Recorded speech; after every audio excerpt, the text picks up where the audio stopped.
সবাই কেমন আছো? তোমরা আশা করি সবাই ভালো আছো।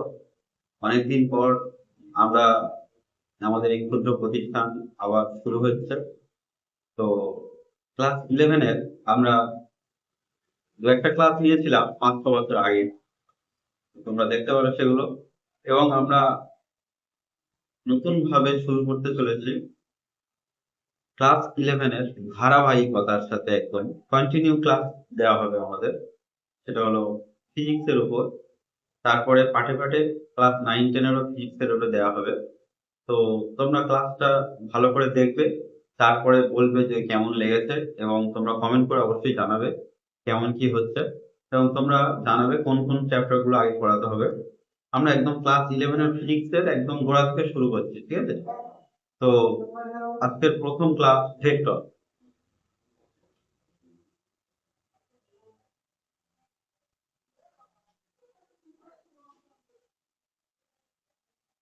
দেখো, আমরা ভেক্টর পড়ার আগে আমরা প্রথমে যেটা জানবো সেটা হলো ক্লাস 9-এ আমরা পড়েছিলাম পরিমাপ। পরিমাপ চ্যাপ্টার থেকে আমরা বুঝেছিলাম যে কি বুঝেছিলাম, স্কেলার রাশি আর ভেক্টর রাশি, তাই না? তো স্কেলার রাশি আর ভেক্টর রাশি জিনিসটা কি সেটা যদি আমরা একটু দেখি, হ্যাঁ, একটু আইডিয়া পাবো আমরা।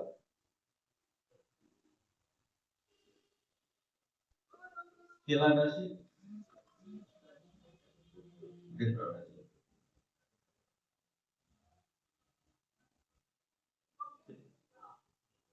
প্রথমে আমরা যদি দেখি, দেখো, স্কেলার রাশি মানে কি? স্কেলার রাশি মানে যার মান আছে, যে রাশির মান আছে এবং দিক অবশ্যই নেই। মান আছে কিন্তু কি নেই? দিক নেই। যার মান আছে কিন্তু দিক নেই, তাদেরকে আমরা কি রাশি বলি? স্কেলার রাশি বলি। এটা আমরা মুখস্থ বিদ্যা, তাই না? তো ভেক্টর রাশি কাকে বলে?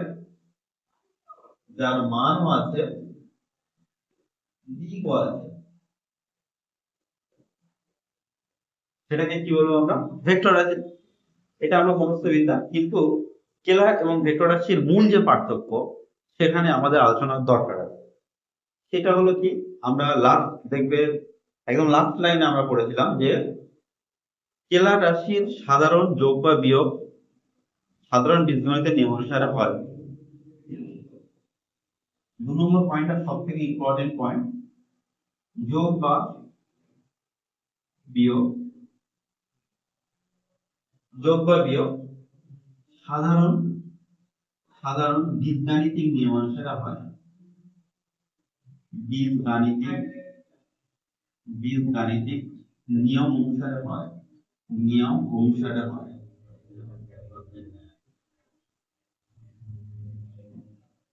সাধারণ বীজগাণিতিক নিয়ম অনুসারে হয়, কিন্তু এখানে সাধারণ বীজগাণিতিক নিয়ম অনুসারে এটা হয় না। স্যার, এটা কি বিষয়টা কি দাঁড়াচ্ছে তাহলে? দেখো, ভেক্টর রাশিতে আমরা যেটা দেখব যে এখানে হলো একটা, আমি যদি যোগ করি স্কেলার রাশিতে যে 5টি বিস্কুট নিলে, তারপরে তুমি নিলে 7টা বিস্কুট, 5 আর 7-এ তাহলে কটা বিস্কুট হয়ে গেল তোমার? 12টা বিস্কুট হয়ে গেল। এটা হচ্ছে স্কেলার যোগ, just যোগ করে দিলাম। কারোর ভর হচ্ছে 60 কেজি, কারোর ভর, সে সেখান থেকে সে হলো 2 কেজি ওজন মানে আর্ন করলো, মানে সে খাওয়া দাওয়া করেছে প্রচুর এই সামনে, আহ বিভিন্ন ক্ষেত্রে মোট, ঠিক আছে? তো 60 আর 2 কত হচ্ছে? 62 কেজি। তাহলে আমরা দেখছি যে এই যে সাধারণ যোগ বা বিয়োগ, এটা জাস্ট মান। তাহলে এই যে এটা কি কেজি? কেজিটা কার একক? মাসের একক। মাস ঘরের একক। তাহলে আমরা দেখলাম যে এটা হচ্ছে একটা কি রাশি? এটা হচ্ছে একটা স্কেলার রাশি। কারণ আমি যদি বলি যে তোমার ভর কত, আমরা যেটা বলি না তোমার ওজন কত, এটা ভুল বলি। আমরা বলি না যে তোমার ওজন কত। তো এই যে ব্যাপারটা বলি এটা ভুল বলি, কারণ ওজন যখন হবে, এটা মাথায় রাখতে হবে, ওজন যখন হবে ডব্লিউ ইকুয়াল টু এমজি। তাহলে এটাই যে ওজন হয়, তাহলে ভর ইনটু অভিকর্ষীয় ত্বরণ। কি মানে অভিকর্ষীয় ত্বরণ? গ্র্যাভিটি। তো এই অভিকর্ষীয় ত্বরণ, গ্র্যাভিটেশনাল অ্যাক্সিলারেশন, এই ভর যেটা, সেটা হলো আমাদের স্কেলার রাশি। আর আমাদের যে ভেক্টর আছে এখানে অবশ্যই কি আছে, দিক আছে, ডিরেকশন। আমাকে ক্ষমা করবে, পাশে রাস্তা আছে, এখান দিয়ে অনেক গাড়ি ঘোড়া যায়, পাশ দিয়ে বেশ ড্যান্স করে করে যাচ্ছে। ডিরেকশন একটু মানিয়ে নেবে তোমরা। তো এই যে ডিরেকশন দেখতে পাচ্ছ, এটা হচ্ছে দিকের ইংরাজিতে দিয়ে হচ্ছে। আমি যদি বলি যে তোমার ভর কত 60 কেজি, এটা বলতে কি এখানে কি কোনোভাবে দিক বলতে লাগে যে তোমার ভর উত্তর দিকে পশ্চিম দিকে, এটা বলতে লাগে না। আচ্ছা এখন টাইম কত? এখন টাইম হচ্ছে আমাদের ঘড়িতে 11টা 10। আমি কি বলি 11টা 10 উত্তর দিকে দক্ষিণ দিকে, তাহলে সময়ও একটা কি রাশি, সময়ও একটা কি রাশি, টাইম সেটাও একটা কি রাশি, স্কেলার রাশি। কিন্তু ভেক্টর রাশির মানও আছে, দিকও আছে। যেমন যদি বলি যে আমি ধরো এখন আমার এই সেন্টারে আছি, এখান থেকে আধা ঘন্টা পরে বা 1 ঘন্টা পরে আমি এখান থেকে সাপোজ আমি বাড়ি যাব, তাহলে এটা একটা নির্দিষ্ট দিকে যাচ্ছে। আমি যদি বলি যে স্যার এখন কোথায় আছেন, মারুফ স্যার এখন কোথায় আছে, স্যার এখন এখানে নেই, কোথায় আছে, সেটা বলতে গেলে আমাদের কি লাগবে, অবশ্যই ডিরেকশন লাগবে। স্যার কোথায় আছে কেউ জানে না, সেটা হচ্ছে ডিরেকশন লাগবে যে উত্তর দিকে এত মানে কিলোমিটার, এত মিনিট, এত মিটার গিয়েছে, দক্ষিণ দিকে এত, এই যে ডিরেকশন মানে দিক লাগবে। যদি আমরা দিক বলে না দিই তাহলে কোনো মানুষকে কি খুঁজে পাওয়া যাবে, বা কোনো মানে জিনিসটাকে খুঁজে পাওয়া যাবে যে এত দূরে গেছে, যে কোনো প্রাণী। তো ভেক্টর রাশি হলো এমন একটা রাশি যেখানে মানও আছে আবার দিকও আছে। এই বিষয়টা আমরা বুঝেছি। কিন্তু শুধু মান আর দিক আছে, মান আর দিক নেই, এই বিষয়টা বললে কিন্তু স্কেলার এবং ভেক্টর রাশির মধ্যে তফাৎ পাওয়া যায় না। মেন বলতে হবে যোগ বা বিয়োগ সাধারণ বীজগাণিতিক নিয়ম অনুসারে হয়। এখানে যোগ বা বিয়োগ সাধারণ বীজগাণিতিক নিয়ম অনুসারে হয় না। এর অর্থ হলো,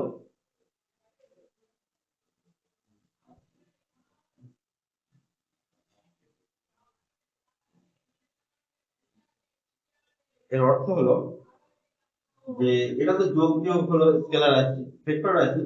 আমি যদি বলি যে এদিকে কারেন্ট আসছে, এটা মনে করো 5 অ্যাম্পিয়ার কারেন্ট আসছে, এখান থেকে মনে করো 6 অ্যাম্পিয়ার কারেন্ট আসছে, তাহলে 5 আর 6 16 এই দুটো কারেন্ট এক জায়গায় হয়ে যদি আমি একটা তার দিয়ে একটা পরিবাহীর মধ্যে দিয়ে কারেন্ট যায়, তাহলে 5 আর 6 হয়ে যায় 11 অ্যাম্পিয়ার। এই যে ব্যাপারটা হলো, এটাকে বলা হয় সাধারণ বীজগণিতের নিয়ম অনুসারে হয়েছে। তাই এই যে তড়িৎ প্রবাহ হচ্ছে, তড়িৎ প্রবাহ মাত্রা, এটা একটা স্কেলার আছে। তড়িৎ তড়িৎ প্রবাহ মাত্রা এটা একটা মান থাকা সত্ত্বেও এটা একটা হবে স্কেলার। কারণ এর যোগ বা বিয়োগ, বীজগণিতের সাধারণ নিয়ম অনুসারে হয়। কিন্তু মানে তড়িৎ প্রবাহ মাত্রা, এটা একটা দিক আছে, দিক থাকা সত্ত্বেও এই ভেক্টর রাশি হচ্ছে না। এটা একটা উদাহরণ। তো স্কেলার আর ভেক্টর রাশির মেন পার্থক্য আমরা বুঝেছি। কিন্তু আমরা এখন যেটা জানবো সেটা হলো এই যে ভেক্টর রাশি, এই সম্পর্কে আমরা একটু জানবো।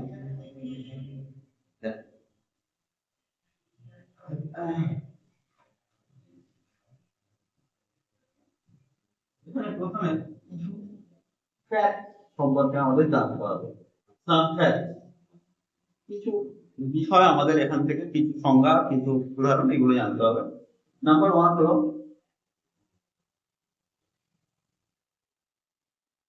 Equal vector, equal vector. Number 2 হচ্ছে নন ইকুয়াল বা unequal, unequal vector. Parallel, parallel vector. Unparalleled বা নন প্যারালাল ভেক্টর, নন প্যারালাল ভেক্টর। আমরা প্রথম 4টে জানবো, তারপর আমরা আরো 4টে জানবো। নামগুলো আগে লিখে নিই। Collinear, collinear vector, coplanar vector, coplanar vector, zero vector, zero vector, আর হলো ইউনিট ভেক্টর। এই জিনিসগুলো সম্পর্কে আমরা একটু জানতে পারি। প্রথমে দেখো, আমরা জানবো ইকুয়াল ভেক্টর জিনিসটা কি।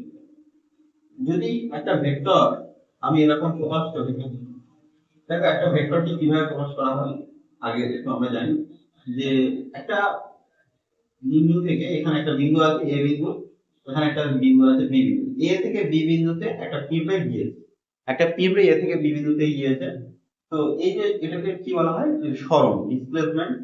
এই যে হয়েছে, এই সরণটা হয়েছে, মনে করো এর মান হচ্ছে এ, তাহলে এ থেকে বি তে গিয়েছে, এটাকে এরকম ভাবে চিহ্ন দিয়ে প্রকাশ করতে হয়, ওপরে অ্যারো দিয়ে ডিরেকশনের চিহ্ন। তো এটা হচ্ছে এ, তার মাথায় অ্যারো, ঠিক আছে, মানটা হচ্ছে এ আর ডিরেকশনটা এই অবধি আছে, এইভাবে প্রকাশ করতে হয়। তো এটা হচ্ছে একটা ভেক্টরের রিপ্রেজেন্টেশন, রিপ্রেজেন্টেশন অফ ভেক্টর। তাহলে একটা ভেক্টরকে কিভাবে রিপ্রেজেন্ট করতে হয় আমরা মোটামুটি জানলাম।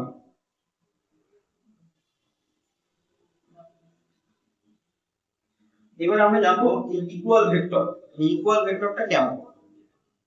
তো যার মান এবং দিক দুটোই একই, ঠিক আছে, যার মান এবং দুটোই মানে ম্যাগনিটিউড, মান মানে ম্যাগনিটিউড আর ডিরেকশন দুটোই সেম হয়। মানে ধরো এদিকে একটা ভেক্টর গেল এ ভেক্টর, ওই একই দিকে আরেকটা ভেক্টর গেল বি ভেক্টর, বা এ ভেক্টরই হতে পারে, সেটা একই ভেক্টর হতে পারে, তাদের দুজনের মান এবং দিক দুজনের সেম। এটা এখানেও থাকতে পারে। এগুলো এগুলো হচ্ছে ইকুয়াল ভেক্টর। আনইকুয়াল ভেক্টর মানে কি, অপোজিট ভেক্টর হতে পারে যাদের মান সমান কিন্তু দিক আলাদা, সেটা হচ্ছে আনইকুয়াল, সমান নয়, আনইকুয়াল। আবার যাদের মান সমান হতে পারে দিক আলাদা, আবার মান অসমান দিক হয়তো সমান, যে কোনো একটা আলাদা হলে সেটা হয়ে যাবে আনইকুয়াল ভেক্টর। প্যারালাল অবশ্যই সমান্তরাল ভেক্টর, মানে এগুলো সব প্যারালাল ভেক্টর, যাদের মান এবং দিক দুটোই একই দিকে, সেটা হচ্ছে প্যারালাল ভেক্টর। তাহলে প্যারালাল ভেক্টর বোঝা গেছে, যাদের মান এবং দিক দুটোই সমান, সেটা হচ্ছে প্যারালাল। আর নন প্যারালালটা কি, যাদের মান এবং দিক দুটোই সমান নয়, মানে মানটা হয়তো সমান কিন্তু নন প্যারালাল মানে সমান্তরাল না, মানে এদিকে একটা ভেক্টর গেছে এদিকে একটা ভেক্টর গেছে, তাহলে এগুলো কি হবে, নন প্যারালাল। কোলিনিয়ার, কোপ্লেনার, কোলিনিয়ার হচ্ছে এরা একই সমান্তরালে আছে, এগুলো সব সমান্তরাল ভেক্টর। যেগুলো মানে প্যারালাল ভেক্টর ওটাই কোলিনিয়ার ভেক্টর, একই এটাকে আমি A vector, B vector, C vector, এই তিনটে ভেক্টরকে আমরা এটা পাশাপাশি লিখতে পারি, এরকম পাশাপাশি লিখতে পারি, A vector, B vector, C vector, A vector, B vector, C vector. কারণ এরা তো সমান্তরাল, সমান্তরালকে আমরা পাশাপাশি নিয়ে নিতে পারি। এটাকে বলা হয় শিফটিং। একটু পরে আমরা দেখব যে একটা ভেক্টরকে কিভাবে শিফট করা হয়। ও প্লেনারটা জানলাম, এবার আসলে জিরো ভেক্টর, এই পর্যন্ত মোটামুটি বোঝা গেছে আশা করি। আর একটা হচ্ছে ইউনিট ভেক্টর। জিরো মানে কি, জিরো মানে হচ্ছে যে সবকিছু করলাম কিন্তু আলটিমেটলি টোটাল রেজাল্ট হচ্ছে জিরো। মানে আমি এত কিছু প্ল্যান করছি যে তোমাদেরকে শেখাবো, কিন্তু আলটিমেটলি যদি তোমরা কিছু না শিখতে পারো, তোমরা কিছু না জানতে পারো, ভালো রেজাল্ট করতে না পারো, তাহলে নিট ফল কি হবে, জিরো। তো জিরো একটা সংখ্যা কিন্তু, ঠিক আছে, পরে একদিন বলবো, ঠিক আছে। তো আমরা জিরো ভেক্টরটাকে একটু আলোচনা করি। জিরো ভেক্টরটা কি, জিরো ভেক্টর হলো, ধরো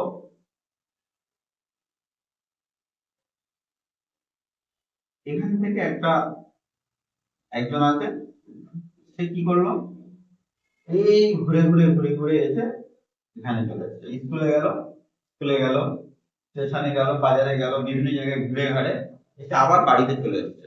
তাহলে টোটাল যে যাত্রাপথ, সেই সরণটা কত, তার ডিসপ্লেসমেন্ট কত, যে বিন্দু থেকে শুরু হয়েছে ওই বিন্দু থেকে এসে ওই বিন্দুতে এসে পড়েছে, তাহলে এদের মধ্যে ইনিশিয়াল পয়েন্ট আর এন্ডিং পয়েন্টের মধ্যে কোনো দূরত্ব নেই, তাহলে ওটাকে বলা হয় জিরো ভেক্টর, বা অকার্যকর ভেক্টর, বা নাল ভেক্টর, শূন্য ভেক্টর, শূন্য ভেক্টর। এরকম আমরা লিখি শূন্য, এরকম লিখি শূন্য ভেক্টর। সব থেকে ইম্পর্টেন্ট যে মানে ব্যাপার, এবং সেটা মজার ব্যাপার হলো ইউনিট ভেক্টর। আমরা ইউনিট ভেক্টরটা একটু দেখবো। আশা করি এই পর্যন্ত বোঝা গেছে। লাস্ট যেটা আমরা আলোচনা করবো সেটা হলো ইউনিট ভেক্টর। ইউনিট মানে কি? ইউনিট মানে হচ্ছে এক। তাহলে যে ভেক্টরের মান হচ্ছে এক তাকে আমরা ইউনিট ভেক্টর বলবো। যেমন ধরো বললাম যে একটা ভেক্টর আছে এ ভেক্টর, তার কি হবে? এ ভেক্টর মানে কি? ভেক্টর মানে তার মান ইনটু দিক, তাই তো? মানে ভেক্টরের কি থাকবে? একটা ভেক্টরের ভেক্টরের মান থাকবে আর কি থাকবে? দিক থাকবে। তাহলে এর মান কত? আমি এরকম বলছি, এই যে ভেক্টরের, এটাকে মড বলে। মড মানে মান।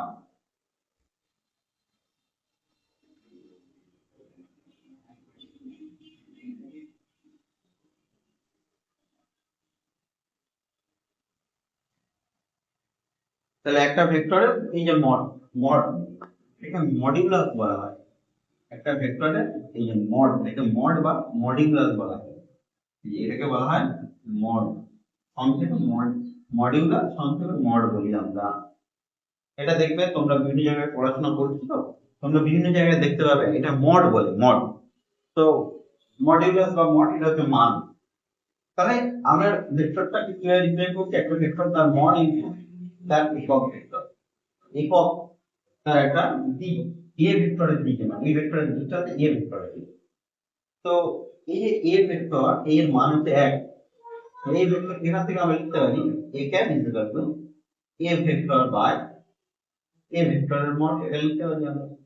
এটা হচ্ছে একক ভেক্টরের রাশিমালা। আশা করি এই পর্যন্ত সবার বোঝা গেছে। তো এই চিহ্নটা আছে, এই যে চিহ্নটা আমরা দেখতে পাচ্ছি, এই চিহ্নটা, এই চিহ্নটাকে কি বলে? এটাকে বলে ক্যারেট। নামটা মনে রাখবেন, চিহ্নটাকে বলে ক্যারেট। ঠিক আছে, ক্যারেট, CARET, ক্যারেট। তো এই ভেক্টরটা, তাহলে আমরা ইউনিট ভেক্টর মানে তার মান এক দাঁড়াবে। ইউনিট ভেক্টর সম্পর্কে আমরা যদি আরেকটু দেখি, তো আমরা এরকম দেখতে পাবো যে একটা, আমরা ক্লাস 9-10-এ পড়েছি দুটো ডিরেকশন আছে, দুটো কোঅর্ডিনেট হয়, একটা হচ্ছে এক্স আর একটা হচ্ছে ওয়াই। তো এটা 2D। তো আমরা আরো একটা মানে ডিরেকশন ইউজ করব, সেটা হচ্ছে 3D। দেখতে পাচ্ছ এখানে কি হচ্ছে? একটা এক্স, একটা ওয়াই আর একটা জেড। দেখছো ওই, আমি যদি দেখি একদম আমাদের নিচ থেকে, এটা হচ্ছে এক্স, ওটা ওয়াই, আর এই কোণ থেকে ওভারটা হচ্ছে জেড, এক্স ওয়াই জেড। এবার একটা মানে কোনো একটা মনে করো বস্তু এখানে আমি, এই যে আমার মোবাইলটা সামনে আছে, এই মোবাইলটা মানে কত দূরত্বে আছে? তাহলে প্রথমে এক্স যাবে, ঠিক নিচ থেকে এটা ওয়াই যাবে, আর নিচ থেকে ওভার পর্যন্ত এই যে আমাদের স্ট্যান্ডটা রয়েছে এটা হচ্ছে জেড। তো যাই হোক, তিনটা মান আছে এক্স ওয়াই জেড, তো সেটাকে আমরা ডিরেকশন এখানে আনছি। এক্স ওয়াই, এই এক্স এর দিকে ইউনিট ভেক্টরের একটা নাম আছে, সেটা কি? ইউনিট ভেক্টর মানে একক। এই পর্যন্ত একক একটা একটা করে ধরছেন। তো এটা হচ্ছে আই ক্যাপ, এইটুকু হচ্ছে আই ক্যাপ। এটা হচ্ছে জে ক্যাপ, এই পর্যন্ত হচ্ছে কি? একটা হচ্ছে আই ক্যাপ, একটা জে ক্যাপ আর একটা হচ্ছে কে। তিনটে হচ্ছে মানে ডিরেকশন হয়, একটা এক্স ক্যাপ, এক্স ওয়াই আর জেড। এক্স এর দিকে ইউনিট ভেক্টরটা হচ্ছে, এটা ধরে নিয়েছে সবাই, তাই আমাদেরকেও ধরে নিতে হবে, আই ক্যাপ। এবার মনে করো 2 আই ক্যাপ দেওয়া আছে, মানে দুবার গেছে, মানে এখান থেকে এটা একবার, এখান থেকে এটা একবার, 3 আই ক্যাপ, 1 জে ক্যাপ আর 3 কে ক্যাপ আছে। তাহলে এখানে আরেকটা কে ক্যাপ হবে, মানে তিনবার কে যাবে, 3 কে ক্যাপ।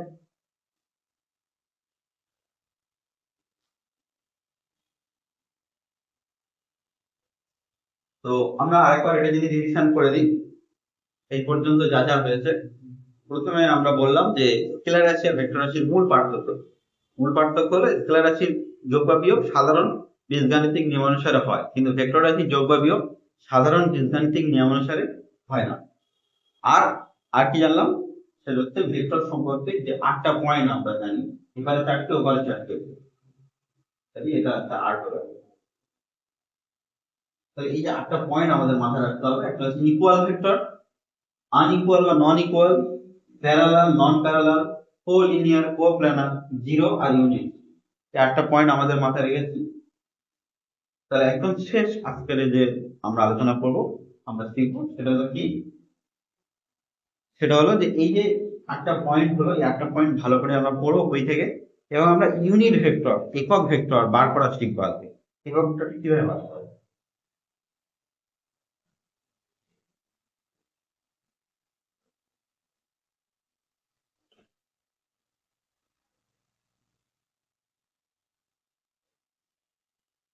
একটা ভেক্টরের নাম দিচ্ছি, A vector C i cap plus 2j cap minus 4k cap, একটা ভেক্টর আমরা রিপ্রেজেন্ট করলাম। এই ভেক্টরের একক ভেক্টর নির্ণয় করতে হবে। এই ভেক্টরের একক ভেক্টর নির্ণয় করব, একক ভেক্টর নির্ণয় করব। তো প্রথমে আমাদের সেই সূত্রটা আমরা একক ভেক্টর থেকে শিখেছি, সেটা কি, একটা ভেক্টর মানে কি, তার মড কিন্তু তার ম্যাপ। এটাকে আমরা এরকমও লিখতে পারি, যে এ ভেক্টর সমান এ ভেক্টরের মড ডট এ, বড় হাতের এ লিখতেও পারি, যেকোনো একটা করতে পারি। তাহলে আমি যদি এটা নিই, তাহলে এ ভেক্টর সমান সমান আমরা কি লিখতে পারি, এটা এদিকে চলে গেলে নিচে চলে যাবে, এ ভেক্টর বাই এ। তাহলে আমরা প্রথমে এ ভেক্টরের মডটা বের করে দিই। কোন ভেক্টরের মান বার করার সূত্র হলো, আমরা দেখব যে তাদের যে এই সমস্ত আই ক্যাপ জে ক্যাপ আর কে ক্যাপের যে সবগুলো আছে, তাদের স্কয়ারের সমষ্টি রুট করে তাদের স্কয়ারের সমষ্টি হলো সি স্কয়ার, এই যে 3 স্কয়ার প্লাস কি হবে 2 স্কয়ার প্লাস মাইনাস 4 তার square.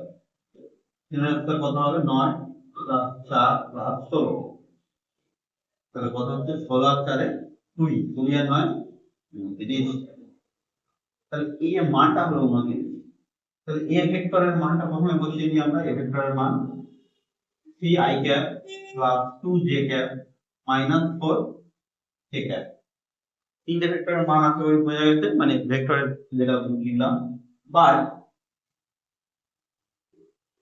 3i cap plus 2j cap minus 4k cap by এই যে মড যেটা বার হলো রুট 29, সেটা বসিয়ে দিলাম। ঠিক আছে, এবারে এইটা প্রত্যেকের সাথে ভাগ করে দেবো, তাহলে 3 বাই কত হচ্ছে root 29 i cap plus 2 by root 29 j cap minus 4 by root 29 j cap. আশা করি প্রত্যেকে বোঝা গেছে। এই যে ম্যাথ একটা বললাম, এটা হচ্ছে 1 নম্বর ম্যাথ। এই ম্যাথগুলোকে তোমরা খাতায় ভালো করে, আমি আজকে থেকে যা যা পড়াচ্ছি এগুলোকে খাতায় পরপর সাজাও। আমার ক্লাস হয়তো একটু লেন্দি হবে, কিন্তু আমি সঠিক সময় তোমাদের সিলেবাস শেষ করবো এবং সবকিছু সুন্দর করে বলে দেবো যে কিভাবে কি করতে হবে। আজকে প্রথম ক্লাস, বেশি সময় নিলাম না। প্রতিদিন এরকম অল্প অল্প করে ভিডিও পাবে, এবং তোমরা যারা ভিডিওগুলো লাইক করবে এবং যাদের ভালো লাগবে একটু কমেন্ট করো, সবাই জানাবে যে কেমন হয়েছে বা কোনটাকে কি করতে হবে, কোন চ্যাপ্টার ধরতে হবে, কেমন ভাবে আরো কিভাবে ইমপ্রুভ করা যায়, তোমরা একটু কমেন্ট করে জানাবে।